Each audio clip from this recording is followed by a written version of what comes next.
चलेगा इस बात का कि जो चुनाव लड़ने वाले लोग हैं जब वो चुनाव जीतेंगे तो उनको अपना इलाज सरकारी स्कूल सरकारी अस्पताल में कराना चाहिए ताकि उनकी समझ में आवे कि सरकारी अस्पताल में क्या परेशानी होती है, और उनको अपने बच्चों को सरकारी स्कूल में पढ़ाना चाहिए ताकि सरकारी स्कूल की क्वालिटी में सुधार हो। बोल मैं सही बोल रही हूँ कि नहीं? हाँ, इसलिए हर उम्मीदवार जो मेरी इच्छा है हमारी पार्टी की सरकार बने, लेकिन शर्त यही होगी कि विधायक हो चाहे मंत्री चाहे मुख्यमंत्री, उनके घर में कोई बीमार पड़ेगा तो उसका इलाज कहाँ होगा? सरकारी अस्पताल में। उनके बच्चे कहाँ पढ़ेंगे? तब ये दो व्यवस्थाएं सुधर पाएंगी। क्योंकि ये कह रहे हैं सब अच्छा है, अच्छा है तो फिर जाओ वहां जहाँ अच्छा है, फिर प्राइवेट में क्यों जा रहे हो? तो गरीब आदमी कितना परेशान हो रहा है प्राइवेट और अस्पताल और प्राइवेट स्कूल की वजह से। एक बात ये। दूसरी, मैं अभी आई तो जगह जगह गऊ मरी पड़ी थी 4 लेन पे, जवान मछलियां, गाय, बैल, क्योंकि ट्रक और कारें इतनी तेजी से चलती है कि ब्रेक लगाने पड़ते हैं जोर से, तो बैठे हुए लोग मर जाएंगे, गाड़ी उलट जाएगी, तो गाय के ऊपर ही चढ़ा देते हैं वो मजबूरी में। कोई शराबी हो तो अलग बात है, अन्यथा गाय को कोई नहीं मानना चाहेगा। गाय की रक्षा की व्यवस्था जो तय हुई है वो होनी चाहिए। इसी प्रकार से जो आयुष्मान योजना है उसका लाभ सब गरीब वर्गों को ठीक से मिलना चाहिए। ये वो बातें हैं।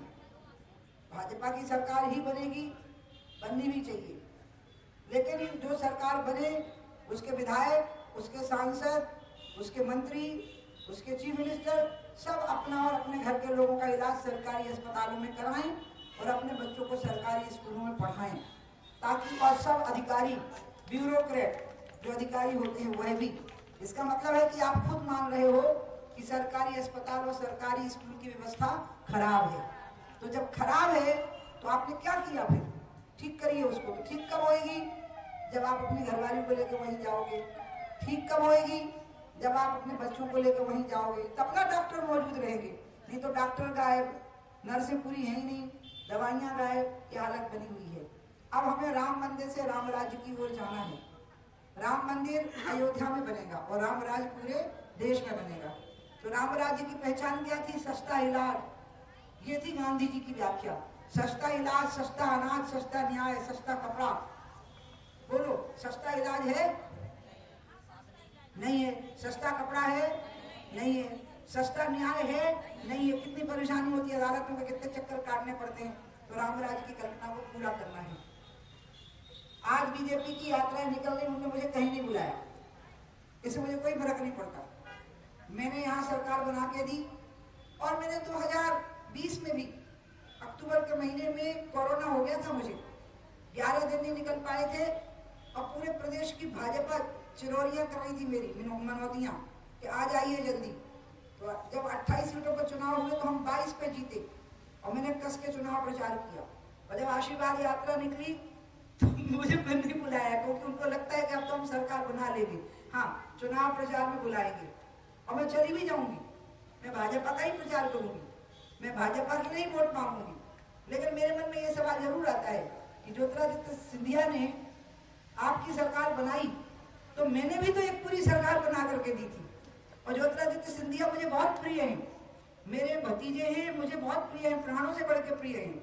तो उनको ये ध्यान तो रखना था, मुझे नहीं जाना था। वो घबराते हैं कि मैं पहुंच जाऊंगी तो सारा ध्यान मेरी तरफ चला जाएगा। नहीं, मुझे नहीं जाना था, कम से कम निमंत्रण देने की औपचारिकता पूरी करनी चाहिए थी। अब मैं इन बातों को क्यों दबा के रखूं अपने अंदर कि सरकारी स्कूल व्यवस्था अच्छी नहीं है? मैं इस बात को अपने मन के अंदर दबा के क्यों रखूं कि सरकारी अस्पतालों की व्यवस्था अच्छी नहीं है? मैंने ये बातें पहले अकेले में चुपचाप कही हैं, जब नहीं हो पाई तब मैंने खुलेआम बोलना शुरू किया है। शराब का भी यही हुआ था, 1 साल तक मैं चुपचाप अकेले में बात करती थी, तो लोग कहते थे कि मीडिया वाले हमेशा मेरा अपयश करते थे कि इनकी मिली भगत हो जाती है शिवराज जी से, शिवराज जी इनको मना लेते हैं तो फिर ये चुप हो जाती है। ऐसा नहीं था, मैं चाहती थी कि सरकार की छवि खराब ना हो और सरकार इन कामों को मेरे अकेले में बात करने पे ही कर दे तो ज्यादा अच्छा है।